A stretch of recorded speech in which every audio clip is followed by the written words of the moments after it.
Imaginez-vous assis sur votre canapé avec 3 chauffages électriques allumés en même temps, de la laine jusqu'aux oreilles, la bouilloire sifflant dans la cuisine et le Wi-Fi fonctionnant comme une bénédiction moderne.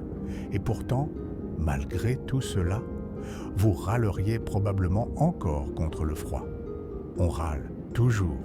Maintenant, prenez ce même corps habitué au micro-ondes, aux livraisons de repas et à la douche chaude et placez-le dans l'hiver européen d'il y a 7 siècles. Pas d'interrupteur, pas de double vitrage, pas de chauffage central. Et peut-être même pas assez de nourriture pour tenir une semaine. Et si la malchance s'en mêlait, vous pourriez découvrir que la maison dans laquelle vous vivez ne survivrait même pas au poids de la neige. C'est étrange d'imaginer cela depuis notre vie actuelle. Aujourd'hui, il suffit de cliquer sur « Augmenter la température » sur une application. Dans l'hiver médiéval, augmenter la température signifiait littéralement ne pas mourir. Et avant que quelqu'un ne pense que j'exagère, souvenez-vous, nous parlons d'une période où le monde est entré peu à peu dans ce que l'on appelle la petite ère glaciaire, un refroidissement qui commence vers 1300 et qui rend les hivers plus longs, plus humides et plus cruels. Un froid qui ne se contentait pas de mordre les os, il détruisait les récoltes, gelait des fleuves entiers et isolait des villages pendant des semaines. Aujourd'hui, on peut commander une soupe chaude par application. À l'époque, on espérait simplement que la dernière récolte suffirait à survivre jusqu'au printemps. Et pourtant, la vie existait. Une vie dure, bruyante, enfumée et pleine de petits stratagèmes. Des maisons de bois fermées avec de la terre battue, des animaux dormant dans la même pièce que les humains, des vêtements lourds imprégnés de fumée, des foyers qui chauffaient autant qu'ils empoisonnaient. L'hiver médiéval n'était pas l'esthétique douce d'un film fantastique. C'était de la survie brute. Si l'on tente d'imaginer cette réalité avec notre mentalité actuelle, tout ressemble à une version extrême de ce moment où l'électricité s'éteint soudainement, le confort disparaît et pendant quelques secondes, le monde redevient immense et hostile. Maintenant, imaginez cette sensation pendant des mois sans prévision météorologique, sans chauffage, sans lumière électrique. Seulement vous, une maison peu isolée, un feu capricieux au centre de la pièce et un tas de bois qui semble toujours trop petit, car le feu était le cœur de tout, littéralement. Sans lui, on ne cuisinait pas, on ne se réchauffait pas, on ne combattait ni les maladies ni l'humidité. Mais maintenir le feu allumé coûtait du bois, et le bois signifiait du travail. Couper, transporter, sécher, stocker et espérer qu'il suffirait. Parfois, ce n'était pas le cas. Et lorsque le bois manquait, toute la vie changeait, même l'humeur. Imaginez l'irritation que nous ressentons lorsque notre téléphone tombe à 1% de batterie. Multipliez par 100 et remplacez le téléphone par votre chance de voir le prochain printemps. Et ce qui est encore plus frappant, c'est que tous les aspects de la vie tournaient autour de ce froid constant. La nourriture devait être préservée. Les vêtements devaient être massifs. Les fleuves pouvaient se transformer en routes de glace. Même les divertissements, oui, il y en avait, devaient s'adapter à ce monde gelé. En parallèle, l'hiver mettait tout le monde en danger. Paysans, nobles, enfants, animaux. La famine pouvait frapper, la maladie se propager, la neige pouvait écraser des maisons. Certains hivers donnaient l'impression que tout le continent respirait une même buée blanche. Mais avant de comprendre comment ces populations ont construit des maisons capables de retenir la chaleur, improvisé des vêtements pour des températures impossibles, affronter des fleuves gelés, la faim, l'isolement et même les festivités, il faut d'abord entrer vraiment dans leur monde. Et pour cela, il faut oublier quelques minutes notre 21e siècle chaud, confortable et connecté. Car survivre à l'hiver médiéval n'était pas une aventure romantique. C'était un problème quotidien, lourd, insistant, parfois mortel. Et chaque solution trouvée par ces sociétés révèle beaucoup sur qui elles étaient et à quoi elles croyaient. C'est là que commence notre voyage à travers les hivers les plus impitoyables du Moyen-Âge. Pour comprendre comment quelqu'un survivait à l'hiver médiéval, il faut d'abord entrer dans les maisons, dans la routine et dans la logique de ces sociétés. Le document original décrit un environnement qui, pour nous, serait presque inimaginable. Des intérieurs enfumés, des couches de vêtements rêches, des animaux vivant dans la même pièce que les humains et un climat qui ne pardonnait personne. Pourtant, lorsqu'on observe tout cela calmement, l'ensemble devient cohérent. C'était la seule manière possible de conserver la chaleur, la nourriture et la santé dans un monde sans technologie, sans infrastructure et rempli de risques constants. Commençons par les maisons, car la majorité de la population médiévale était pauvre. Il n'existait pas de fenêtres vitrées pour tout le monde. C'était un privilège réservé aux nobles et aux marchands aisés. La plupart vivaient dans des habitations faites de bois, de torchis et de chaumes, construites presque toujours sur une plateforme de terre battue. Une solution ingénieuse. Cette couche de terre servait d'isolant naturel, empêchant le froid du sol de traverser la structure. À l'intérieur, pas de salon, de cuisine ou de chambre, au sens moderne. Il n'y avait qu'un seul espace principal, organisé autour du feu. Le feu était à la fois cuisine, chauffage, éclairage, désinfectant improvisé et symbole de survie. Mais il posait aussi un problème. Les cheminées, telles que nous les connaissons, n'existaient pas partout. Dans de nombreuses régions, le toit était simplement percé d'une ouverture pour laisser échapper la fumée. Résultat, des pièces constamment nappées de brouillard, imprégnées d'odeurs de suie, noircies par la fumée. Dans les maisons vikings, c'était encore plus frappant.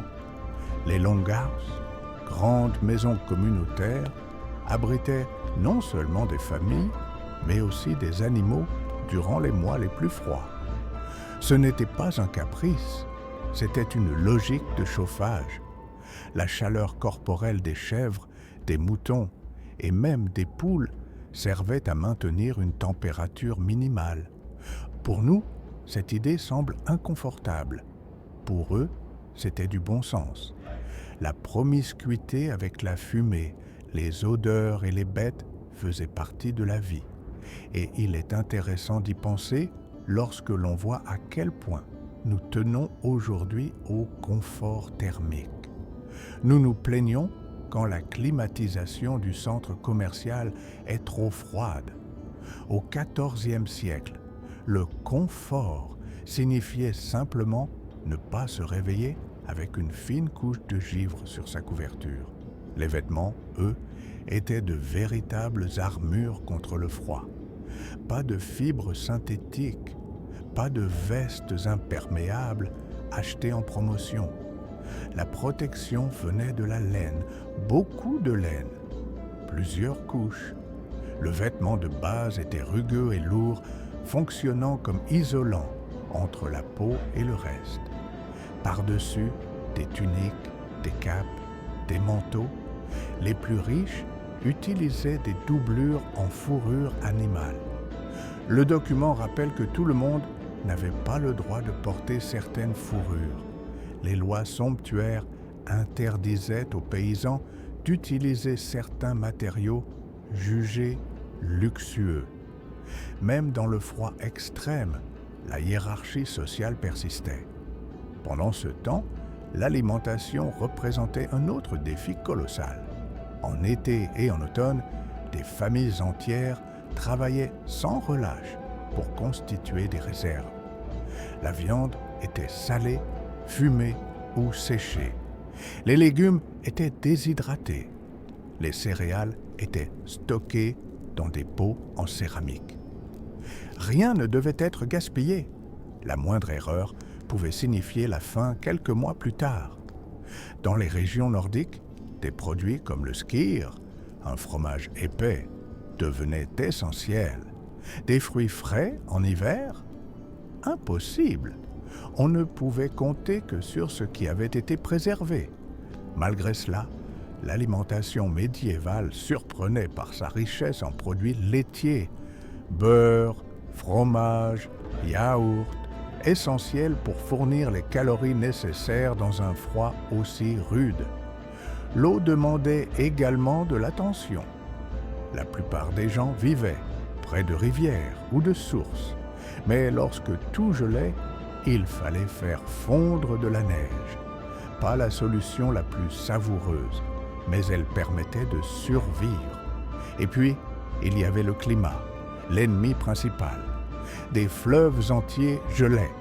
Des marchés étaient installés directement sur la glace.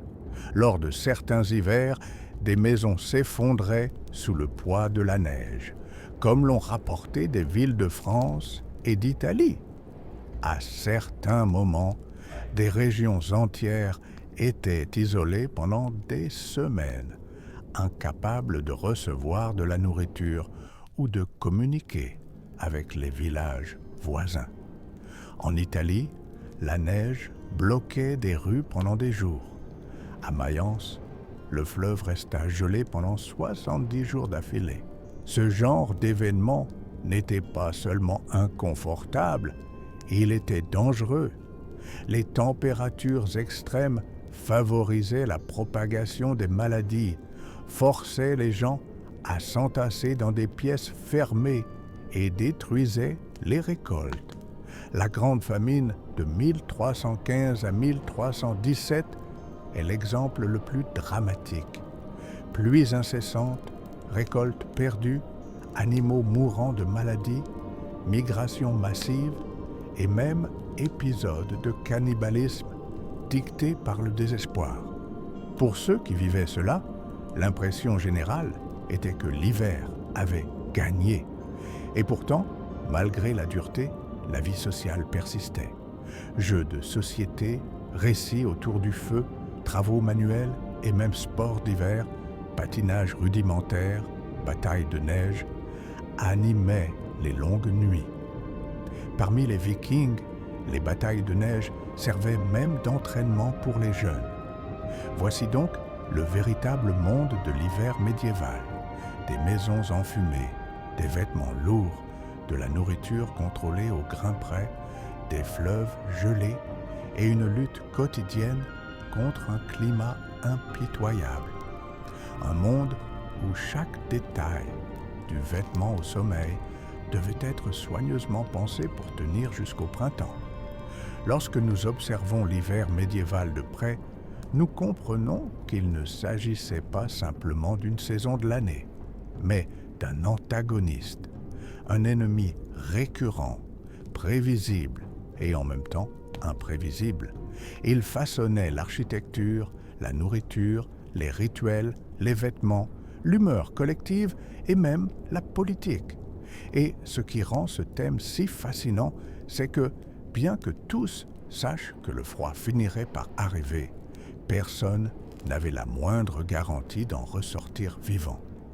Pour comprendre cette lutte, revenons à la maison médiévale, car c'est là que le conflit apparaît avec le plus de force. Imaginez un espace fermé, chauffé par un feu que l'on ne peut jamais laisser s'éteindre. Le bois doit être économisé, mais il doit aussi brûler constamment. La fumée monte, mais pas complètement, Elles s'accumulent sous le toit, s'infiltrant partout. Les yeux brûlent, l'odeur imprègne, les murs se noircissent. La famille se serre autour des flammes. Enfants, adultes, vieillards et animaux partagent la même pièce, souvent sans aucune intimité. En hiver, il n'existait pas de chambres séparées. Le froid était la force qui rapprochait physiquement tous les corps. Mais cette proximité était à la fois solution et risque. Plus il y avait de monde et d'animaux dans la maison, plus il faisait chaud. Mais cela signifiait aussi davantage de maladies, davantage de toux, davantage de problèmes respiratoires, davantage d'infestations de puces et de poux. C'était comme vivre dans un espace constamment improvisé où aucun confort n'était complet. Chaque décision était un dilemme. Ouvrir une fente pour ventiler et perdre de la chaleur, ou tout garder fermé et respirer de la fumée. Ce climat modelait aussi le travail. La majorité de la main-d'œuvre médiévale était agricole.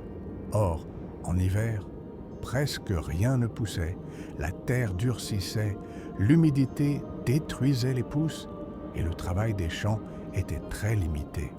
Cela créait de longues périodes d'ennui forcé, mais aussi d'anxiété, car l'hiver était le moment où l'on mettait réellement à l'épreuve tout le travail effectué l'année précédente. Si les réserves étaient mal conservées, si un rat entrait dans le grenier, si une tempête détruisait une partie des céréales, on n'y pouvait rien jusqu'au printemps. C'était comme si chaque famille vivait avec un compte à rebours invisible, suspendu au-dessus de la table. Et il y avait aussi les années où une bonne préparation ne suffisait pas. Certains hivers arrivaient tout simplement plus forts. Le document parle de fleuves gelés pendant des mois, de collines ensevelies sous des mètres de neige, de maisons effondrées sous le poids des tempêtes. Dans certaines régions, notamment en France et en Italie, des villes se retrouvaient littéralement bloquées, les habitants prisonniers de leurs maisons pendant des jours, incapables d'ouvrir les portes ou de déplacer des charrettes. Il n'existait pas de machine pour déblayer la neige. Le monde s'arrêtait. Mais cette pause n'était pas synonyme de repos. Elle signifiait la peur. Car lorsque le froid extrême s'installait, tout devenait plus vulnérable. Et quand tout devient vulnérable, le pire côté de la société ressort. Rien n'illustre mieux cela que la grande famine de 1315 à 1317. Imaginez-la comme la saison la plus sombre de cette série qu'est l'hiver médiéval. Des pluies sans fin, des récoltes détruites, des pâturages dévastés, des animaux mourant faute de nourriture. Du jour au lendemain, tout le système qui soutenait la vie rurale s'est effondré. Les réserves censées durer jusqu'en mars ne tenaient pas jusqu'en décembre. Et toute l'Europe a dû affronter un désespoir dont seuls la faim et le froid peuvent accoucher. La famine n'a pas été seulement un événement climatique, elle a été un événement psychologique. Des villages entiers se vidaient, on enregistrait des cas de vol, de violence et même de cannibalisme, non pas comme légende, mais comme réalité brute d'un monde sans option. Des familles entières migraient, cherchant de la nourriture dans des villes lointaines. Des enfants disparaissaient. Les dirigeants tentaient d'imposer des contrôles de prix, une distribution stricte. Mais rien n'y faisait. Il n'y avait simplement pas assez de nourriture. Quand le printemps est finalement arrivé, beaucoup de survivants étaient trop affaiblis pour reprendre le travail. Les années suivantes ont été une longue reconstruction. Pour les chroniqueurs, la sensation générale était que l'hiver avait gagné. Et pourtant, au cœur même de cette dureté, on trouve une créativité surprenante. Le divertissement d'hiver, par exemple, raconte une histoire particulière.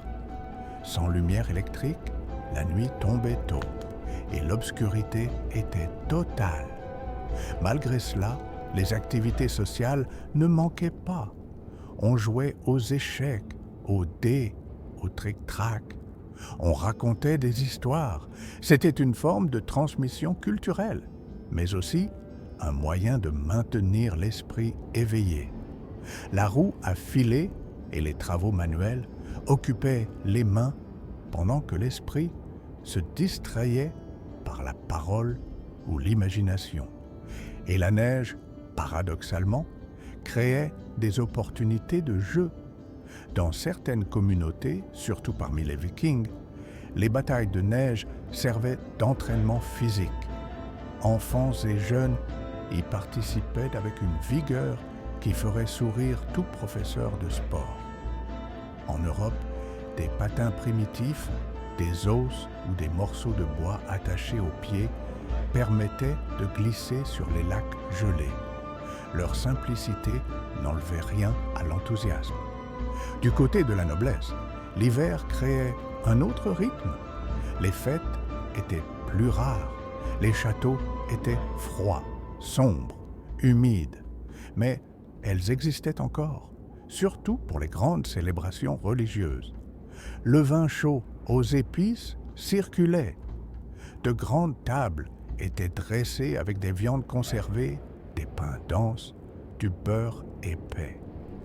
Les riches étaient mieux protégés, mais eux aussi souffraient du froid.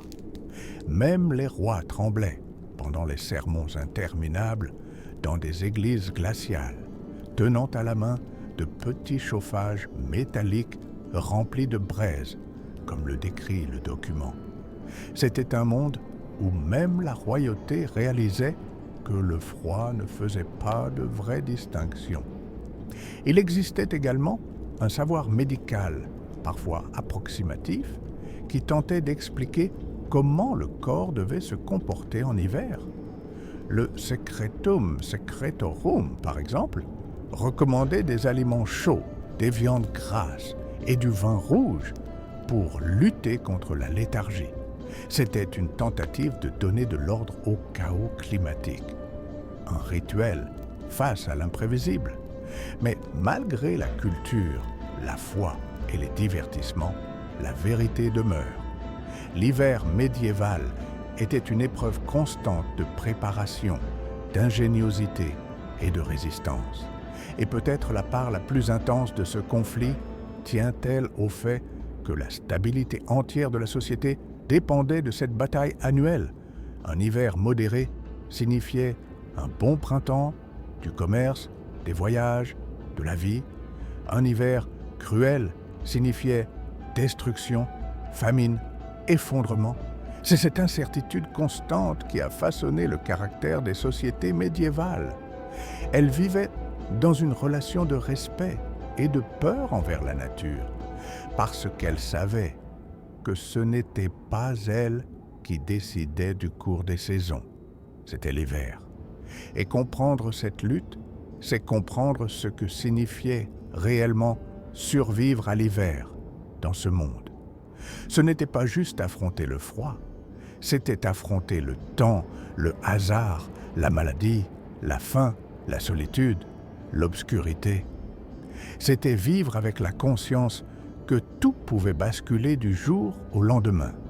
C'était lutter, année après année, contre un adversaire qui n'était jamais vaincu, seulement contourné. Lorsque nous repensons à l'hiver médiéval, après avoir parcouru toute cette histoire, les maisons enfumées, les vêtements lourds, les fleuves gelés, la nourriture comptée grain par grain, la peur constante de voir le climat se retourner contre soi, nous comprenons que survivre à la saison n'était pas seulement une question pratique. C'était avant tout un exercice d'adaptation.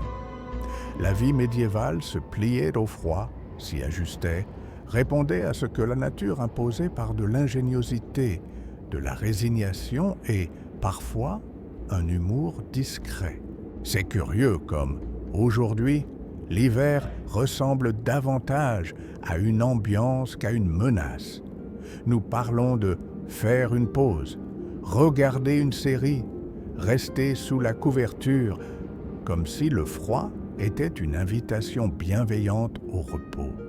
Mais dans le passé, surtout durant la petite ère glaciaire, l'hiver était un rappel constant de la fragilité humaine. Il envahissait les maisons, façonnait le quotidien, influençait l'économie et déterminait qui survivrait ou non. Aucune technologie, aucun rituel et aucun statut social ne pouvait complètement neutraliser son impact. Le froid plaçait tout le monde, paysans, nobles, enfants, vieillards, sous la même règle silencieuse « Prépare-toi bien » ou subis les conséquences.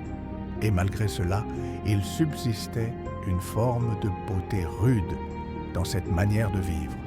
La communion autour du feu, les histoires racontées au fil des nuits, les jeux simples qui remplissaient les longues heures d'obscurité. La neige transformant le paysage et créant des situations improbables, des marchés installés sur des fleuves gelés, des routes qui n'existaient que lorsque la glace le permettait, des célébrations marquées par l'improvisation. Cette coexistence de danger et d'enchantement faisait partie intégrante de l'expérience humaine de l'époque. En observant tout cela, on se rend compte que l'hiver médiéval révèle une dimension profonde de notre histoire, celle de la persistance. Il n'y avait ni luxe, ni refuge technologique, ni raccourci. Il n'y avait que du travail constant, de la planification minutieuse et une confiance obstinée dans le fait que, d'une manière ou d'une autre, le printemps finirait par arriver, car il arrivait toujours, tard, froid, lentement, mais il arrivait. Et cette certitude quasi philosophique soutenait des populations entières. C'est comme si chaque feu allumé représentait un vote silencieux en faveur de l'espoir. Il est curieux de remarquer que la plus grande différence entre eux et nous n'est peut-être pas le froid lui-même, mais la façon dont nous le vivons. Aujourd'hui, quand la température baisse, nous ajustons un thermostat, lançons une série, commandons un repas livré. En un sens, cela nous éloigne de la compréhension la plus brute de ce qu'il signifie d'affronter la nature. Les médiévaux n'avaient pas le choix. Nous en avons tant que nous oublions presque que la saison peut encore être hostile. Et c'est peut-être pour cela que revisiter l'hiver médiéval est si fascinant. Il nous rappelle que l'humanité a survécu et même prospéré dans des conditions qui nous sembleraient aujourd'hui absurdes. Il nous rappelle que la résilience ne naît pas du confort, mais de la nécessité. Il nous rappelle que derrière chaque avancée technologique, il y a l'histoire d'hommes et de femmes qui ont serré les dents, improvisé avec ce qu'ils avaient et affronté le froid avec courage et obstination. En fin de compte, l'hiver médiéval n'est pas seulement un épisode climatique de l'histoire, c'est un portrait de résistance. C'est la preuve que des sociétés entières se sont élevées, adaptées et ont continué d'avancer même lorsque tout autour semblait gelé. Et quand on observe notre vie actuelle, chauffage automatique, double vitrage, couvertures électriques, il devient plus clair que jamais combien nous devons à ces ancêtres qui ont appris à survivre sans aucun de ces conforts. Aujourd'hui, il suffit de tourner un bouton. À l'époque, il fallait bien plus du travail constant, de la créativité et un peu d'espoir gardé au fond de chaque hiver.